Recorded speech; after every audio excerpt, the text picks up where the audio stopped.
예, 여러분 안녕하세요. 자, 이번 시간에는 그 언어와 의미에 대해서 오리엔테이션을 좀 가지도록 하겠습니다. 이 언어와 의미는 이제 교재가 이번에 새로 이렇게 바뀌어서 나왔고요. 이 언어와 교재는 이제 오늘은 제 1장만 좀 설명을 드리고 마치도록 하겠습니다. 첫 시간이니까요. 일단 인간은 거기 3페이지를 펴보세요. 3페이지. 언어와 의미에. 인간은 소통하며 더불어 살아가죠. 그렇죠. 혼자 인간은 사회적 동물이다. 이 아리스토텔레스가 그런 말 했죠. 인간은 사회적 동물이다. 그러니까 인간 혼자서 살 수가 없는 거죠. 그래서 이 언어는 여러 사람과 더불어 소통, 이제 영어로는 이제 커뮤니케이션이라고 하죠. 커뮤니케이션. 이런 소통을 하는 우리는 존재가 될 수 있죠. 그래서 의사소통에 대한 이야기를 좀 하는데, 자, 3페이지를 보시면 인간에 대한 정의가 많죠. 사회적 동물, 이성적 동물. 그러니까 이성. 그러니까 이때 이성은 이제 추론하는 능력을 말하는 겁니다. 이성. 지금 3페이지 보고 있어요. 3페이지. 자, 이때 이성은 추론하는 능력. 이걸 말하는 거예요. 그래서 이성적 동물이고 유의적 동물이죠. 그러니까 여러 가지 인간이 즐기지 못한 운동이 하나도 없어요. 뭐, 운동이든 뭐 이런 것들이 하나도 없죠. 그래서 인간은 이제 사회에서 이렇게 살 수가 있다. 그런 이야기를 써놨습니다. 그런데 이제 인간은 뭘 이용하냐면 언어를 이용하죠. 거기 3페이지에 밑에서 셋째 줄 보세요. 인간 언어를 이용하여 다른 동물은 불가능한 고도의 의사소통을 성공적으로 수행한다. 이런 말 나오고 있죠. 자, 다시 4페이지 넘기시면 그래서 이 언어를 통해서 이제 정보를 축적을 하는 거죠. 그러니까 당연히 4페이지를 넘어가서 두 번째 단락 첫째 줄에 인간과 언어는 뗄래야 뗄 수가 없다. 그렇죠? 인간이 언어를 쓰지 않고 사회생활을 할 수가 없다는 거죠. 우리의 삶 자체가 언어죠. 뭐 일어나면 뉴스를 보기도 하고 유튜브를 보기도 하고 또 인터넷을 보기도 하고 영화를 보기도 하고 뭐 메뉴판을 고를 때 잠꼬대도 이제 이렇게 쓰지 않습니까? 그래서 하루에 우리는 보통 10만 개의 단어를 사용한다고 합니다. 이제 연구자에 따르면 거기 나오죠.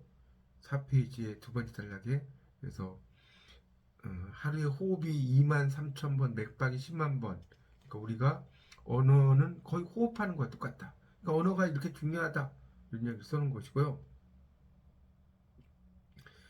어, 그래서 이제 그런 의미로 쓰이고 이제 언어가 이제 중요한데 그 인간의 그 대접의 중요한 기준이다라고 나오죠. 4페이지의 세 번째 단락 셋째 줄에 예를 들어 아프리카 동부의 스와힐리어에서는 사람을 무투라고 하고요. 사물을 키투라고 한다. 그런데 이 언어에서는 어린아이를 가리킬 때 처음에는 키투라고 하다가 자라서 말할 수 있게 되면 무투라고 한다는 거죠. 그래서 그 언어 사용 능력이 이제 어떤 사람과 사물의 기준이다. 영어에서는 이제 남자는 he, 여자는 she 아닙니까? 또 유아기는 이제 보통 중성이라고 해서 유아기는 it이라고 써요. 유아기, 그러니까 어린 아이일 때는 남자, 여자였던 구분이 정확하지 않다 해서 it이라고 이제 쓰는 겁니다. 그렇죠? 그러니까 아주 어린 아이를 우리가 보면 그 어린 아이가 여자아이인지 남자아이인지를 구분하기가 쉽지 않죠. 그런 거 생각하시면 될 것 같습니다. 그래서 이제 언어가 중요하다. 자, 5페이지입니다. 그래서 의사소통과 의미는 의사소통이라는 것은 이제 커뮤니케이션이죠. 그래서 5페이지에 일종의 자극과 그에 대한 반응 사이에 존재하는 작용의 과정이다라고 나옵니다. 그래서 그 밑에 이제 아주 중요한 게 의사소통 모형이에요. 거기 그림 1-1 5페이지에 그림 1-1에다가 별 3개 쳐놓으세요. 별 3개. 자, 그래서 이 메시지 발신자. 이 발신자라는 것은 수신을 그 메시지를 보내는 사람을 말하는 겁니다. 화자죠. 그리고 뒤에 오른쪽에 보면 메시지 수신자 청자. 메시지를 받는 사람을 말해요. 그래서 전달 신호가 있겠죠. 그리고 수신 신호가 있겠죠. 그렇죠. 그걸 통로를 통해서 그래서 이제 수신 신호를 받은 사람이 해독을 하는 것이고 기호화를 하는 거죠. 자기 말로 그런 걸 써놓은 겁니다. 그 밑에 이제 그 5페이지 마지막 단락에 나오죠. 그림 1-1을 보면 인간 사이에 일반적인 의사소통의 과정을 알 수 있다. 간단히 말하면 의사소통은 사람들이 이제 언어를 통해서 정보를 주고받는다. 언어를 이용하기 위해서는 6페이지 넘겨보세요. 기호화와 해독화의 과정이 있다. 어떤 사람이 상대에게 전달하려고 하는 정보, 의도적 메시지를 가지면 그것을 언어적인 기호로 바꾸는 거. 이걸 인코딩이라고 그래. 인코딩. 거기 인코딩이라고 말했죠. 6페이지의 셋째 줄에 인코딩이라고 하는 것은 이제 코드를 만든다는 거. 앞에 en이라고 하는 것은 동사형 접두사라고 그래. 이거를 동사형 접두사라고 써서 우리가 encourage 하면 용기를 북돋아 준다는 거거든요. courage에다 en이 붙으면 en이 붙으면 그거 똑같은 거죠. 기호화를 한다는 겁니다. 그래서 이제 전달신을 만들고 메시지가 이제 그 자체로 상대에게 전달하기 어려운 의미의 덩어리로 이제 들어간다는 겁니다. 그래서 이제 그걸 기호화하는 거죠. 그리고 6페이지 두 번째 단락. 그래서 수신자에게 전달된 신호, 즉 수신자가 받은 수신 신호가 원래의 메시지 형태로 전환되기 위해서는 탈기호화, 그러니까 기호를 벗어난다는 거죠. 해독화, 디코딩이라고 합니다. 그러니까 디코딩이라는 것은 D라고 하는 것 자체가 디코딩에서 이탈, 분리를 나타내는 접두사예요. 여기 디코딩 있죠? 디코딩. 이 디코딩의 D라는 것 자체가 이탈, 분리를 나타내죠. 그래서 이제 그런 것이 이제 해독화라고 합니다. 그러니까 신호를 벗어났다는 거죠. 그 디코딩, D라는 것 자체가 분리, 이탈을 의미하는 그런 접두사기 때문에 자 그래서 그런 이야기를 쭉 써놓은 거고요. 그 다음 단락에는 이제 그래서 발신자의 전달 신호가 수신자에게 전달되는 과정이 다양하다. 직접 대화를 통해서 주고받을 수도 있고요. 또 전화나 메신저를 통해서 받을 수 있다는 거죠. 여러 채널을 통해서 가게 된다. 그런 이야기를 써놓은 거고요. 그 밑에 단락에 이제 보면 그 6페이지에 의사소통의 과정에서 주목할 것이다. 의사소통에서는 언어가 중요하다. 당연한 거죠. 자, 7페이지로 넘겨보세요. 7페이지에서 그래서 두 번째 단락 첫째 줄에 성공적인 의사소통을 하기 위해서는 어떻게 하느냐? 화자와 청자가 주고받는 언어 정보의 내용이 이제에 대한 이해가 중요하다는 걸 설명한 거고요. 그 다음에 이제 그 7페이지에 나오는 거 있죠. 그 도표로 I 표시된 거 2개, 또 I가 3개 이렇게 표시된 게 있죠. 자, 이 부분에다가 별표 하나 쳐놓으세요. 그래서 I 화자의 의미, 화자가 의도한 메시지. 그 다음에 I 2개는 청자 의미, 수신자가 해독한 메시지. 그 다음에 I 3개는 기호 의미, 기호화되어 만들어진 전달 신호나 해독화되기 전에 수신 신호의 의미라고 써놨습니다. 그러니까 화자가 청자에게 전달하려고 했던 메시지죠. 화자 의미라는 게. 그렇죠? 그러니까 이게 기호화되어 전달되는 거예요. 청자 의미는 수신 신호를 통해서 얻은 메시지이고 그것이 이제 수신 신호가 나타내는 의미. 뭐 이런 것을 이야기하고 있습니다. 그러니까 결국 의사소통의 연결이라는 거죠. 자, 8페이지로 넘어가서 의미정의 어려움이 있습니다. 그러니까 이런 게 이제 의미론에서 많이 나오는 거죠. 그러니까 인간의 삶에서 언어가 중요한데 이거를 이제 의미라고 하는 것이 어떻게 되냐? 밑에 보세요. 8페이지 1번. 밖에서 놀다 들어오면 손을 깨끗이 씻어야 된다. 이럴 때는 신체의 일부죠. 근데 손이 모자라니 도와주세요. 일할 사람이 일손. 이 의자 손 좀 봐야 되겠어. 수리해야 되겠어. 그 사람은 손이 커. 씀씀이가 커. 인력은 쉽게 생각해. 도박에 한번 빠지면 손을 빼기 힘들어. 이건 교제나 관계겠죠. 손이 사람, 손 아래 사람은 같은 나이 또는 학렬, 지위를 의미한다는 거. 그러니까 같은 손이지만 이렇게 다양하게 쓰인다는 것이고요. 9페이지 2번 보세요. 기읍. 참 보기에도 맛있게 먹는구나. 먹는다는 건 음식물을 뱃속에 넣는다. 그러게 누가 너더러 욕먹을 짓 하라고 했니? 듣거나 당한다는, 욕 먹는다는 건 욕을 듣는 거죠. 나도 이제 나이 먹을 만큼 먹어서 나이를 더한다는 뜻이고 모든 일은 마음먹기 달린 거야. 감정을 품는다. 담배를 먹는다. 담배를 피운다. 보통 이제 담배를 먹는다는 것을 이제 우리가 끼견이란 말 써요. 끼견이란 말 들어보셨죠? 이 끼견할 때 끼자가 먹을 끼자거든요. 연기 연자를 써가지고 이제 끼견이란 말도 우리가 쓰기도 합니다. 이렇게 정리를 하시면 되겠습니다. 자, 그런 내용이 이제 상당히 중요한 하나의 특징이라고 볼 수가 있을 것 같고요. 자, 그 다음에 또 이어서 좀 보도록 하겠습니다. 그 다음을 이제 보시면 그래서 이제 1과 2는 명사 손과 동사 먹다가 사용된 예라는 거죠. 그래서 아주 평범한 말이지만 그 단어가 상황에 따라서 이제 여러 가지 뜻으로 쓰인다는 거죠. 그런 얘기입니다. 그러니까 1 기역, 이 기역에서는 이제 원래 의미대로 쓰였지만 나머지는 의미가 이제 확산된 거라고 볼 수가 있겠죠. 하나의 의미로만 쓰인 게 아니라 의미가 확산됐다. 그런 얘기가 되겠고요. 그래서 이제 단어 밖에서도 이제 의미를 살펴봐야 된다. 그래서 이제 밑에 나오는 게 아버지의 사진입니다. 3번에 9페이지 3번 보세요. 아버지의 사진. 자, 여기 3번도 별표 하나 쳐놓으세요.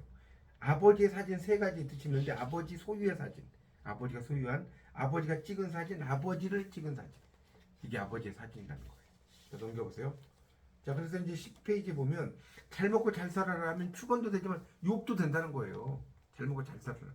일요일에 영화 구경 갈까 공부해야 돼. 이거 안 된다는 소리죠. 버스에서 문 앞에 승객에게 좀 내립시다. 이건 비켜주세요라는 뜻이죠. 그러니까 3과 4는 모두 단어의 의미를 아는 것만으로는 해결되기 어려운 의미라는 거죠. 3은 단어들의 결합으로 이루어진 구성이 다양한 의미를 가질 수 있다. 아버지의 사진은 세 가지. 4는 동일한 문장이라도 어떤 상황에서 이루어진 말인가에 따라 의미가 달라질 수 있다는 거예요. 그런 내용이 되겠습니다. 그 다음 단락. 그래서 10페이지 두 번째 단락. 무엇보다 의미에 대한 연구를 어렵게 하는 이유는 의미가 눈에 보이지 않기 때문이다. 거기다 빗줄 쳐놓으세요. 세 번째 단락. 두 번째 단락 첫째 줄 둘째 줄에 눈에 보이지 않는 게 비가시적이죠. 가시적이라는 건 눈에 보인다는 거고 비가시적은 눈에 보이지 않는다는 겁니다. 그런 이야기를 쓰는 겁니다. 언어 그 연구가 근본적으로 어렵게 하는 이유는 의미라고 하는 것이 눈에 보이지 않는다는 거죠. 의미는 상황에 따라 달라진다 뭐 그런 이야기고요. 그래서 의미 그 마지막 단락이 10페이지에 보면 가 가진 한계는 의미 연구가 필요하지 않다거나 제대로 연구하기 어렵다는 사실을 말한 것이 아니라 의미가 파악되기 어려워서 연구를 하기 위해서는 정밀하게 과학적인 접근을 해야 된다. 이런 이야기입니다. 자, 11페이지는 요약이니까 읽어보시고요. 자, 12페이지, 13페이지를 보세요. 문제가 나오죠. 네 문제. 인간의 고유한 속성을 가장 잘 반영한 정의는 그랬는데, 자, 1번, 2번, 3번, 4번 중에 당연히 언어적 동물이죠. 사회적 동물, 이성적 동물, 유의적 동물이 있는데 이 책 자체가 언어와 의미잖아요. 그러니까 인간만이 언어를 가지고 있죠. 동물들이나 곤충이 언어를 가지고 있는 게 아니죠. 멍멍, 뭐 야옹 이런 것이 언어라고 하기는 힘들죠. 고도의 의사소통이 아니기 때문에. 그래서 4번이고 2번 의사소통 과정에 대해 설명이 올바른 것은 그랬는데 이거는 2번이죠. 수신자는 수신 신호를 해독하여 메시지를 얻는다. 2번이 답이에요. 1번은 보세요. 발신자는 언어 기화의 과정을 거쳐 메시지를 만드는 게 아니라 이거는 언어 기화의 결과가 메시지는 이게 아니죠. 이거는 이제 수신자가 이제 그걸 이야기하는 거겠죠. 화자가 메시지를 언어 기화해서 이제 청자에게 전달하면 청자가 해독하는 거니까. 의사소통 통로는 한 가지 방식으로 고정되어 있다. 이게 아니라 의사소통 통로는 직접 대화, 전화통화, 메신저, 편지 다양하다는 거고요. 소음으로 발생한 정보의 손실은 회복될 수 없다. 소음으로 인한 정보의 손실이 맥락이나 다른 부분을 통해서 회복될 수 있어요. 그러니까 이것도 틀렸다고 볼 수 있죠. 그 답은 2번이고요. 자, 3번 의사소통 과정에 나타난 의미 변화가 아닌 거. 화자음이, 일탈음이, 청자음이, 기호음이. 당연히 2번의 일탈음이겠죠. 이거는 아까 제가 이야기했지만 7페이지를 보세요. 7페이지에 화자음이, 청자음이, 기호음이 나오죠. 여기 7페이지 보시면 이걸 잘 보시면 되겠습니다. 자, 아버지의 사진에 드러난 의미의 다양성의 원인은 당연히 2번이죠. 구성 의미의 다양성입니다. 아버지의 의미는 구성의 특성에 따라서 다양한 의미를 지닌다는 거죠. 아까도 제가 말씀드렸죠. 이게 이제 구성 의미의 다양성이라고 볼 수가 있겠습니다. 그런 의미가 거기 그 9페이지 다시 보시면 그 마지막 단락에 의미 연구가 어려운 이유는 의미 단위가 다양하다. 그래서 그 밖의 단위에서도 이제 되겠고 그런 그 의미 역시 단어가 보이는 의미의 다양성만큼 중요하다라고 했고요. 넘어가 보세요. 10페이지를 보세요. 10페이지를 보시면 10페이지입니다. 거기 인용문 밑에 3과 4는 이렇게 나오죠. 거기에. 그래서 거기 둘째 줄에 밑줄 주세요. 3은 단어들의 결합으로 이루어진 구성이 다양한 의미를 가질 수 있음을 보여준다. 그러니까 구성 의미의 다양성 2번이 답이 되겠습니다. 그렇게 정리를 하시고요.